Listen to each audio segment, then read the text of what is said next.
আমার মাথাটা তো নষ্ট করে দিতাছিস কিসে? তুই বড় ভাইয়ের সামনে আমার ইজ্জত আমি কিছু বুঝি না ভাই, 500 টাকা লাগবে ভাই, 500 না টাকা। 500 টাকা তো দেওয়া যাবে না। মাথা মতো খাইছ না ভাই, সময়ও খাইছ না, তুই এই টাকাটা লয়ে যা। এনে চিল্লাচিল্লি কি হইছে এনে? ভাই কিছু হয় নাই, এটা আমগো আর ওর ব্যাপার, আপনার জানগা। ভাই শুনেন হেয়ার বাইক নষ্ট হয়ে গেছিল ভাই, আমার কল দিছে ভাই, আমি আইছি, আমি ঠিক করে দিছি, আমার দিছে মাত্র 20 টাকা, অথচ আমার বিল হচ্ছে 500 টাকা। ভাই আমার কথাটা শুনেন, মাত্র চেষ্টা দিয়ে দুটা খোঁচা মারছে, এখন নাকি বিল বলে 500 টাকা। এটা হইলো ভাই বলেন? আচ্ছা বুঝছি। এই তোমরা এদিকে আসো, দুইজন এদিকে আসো। এদিকে আসো।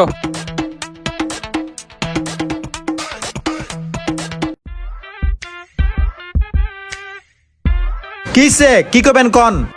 তোমাদের সমস্যাটা বাইরে খুলে বলো। তোমরা এলাকার মধ্যে চিল্লাচিল্লি করো কেন? এলাকার মানুষের সমস্যা হচ্ছে। এটি তো আমরা জানি, আসল কথা কোন? কথা হইলো গো ভাই, ওরা গরিব মানুষ, টাকাটা ওরে দিয়া দেন। টাকা দিতে হবে মানে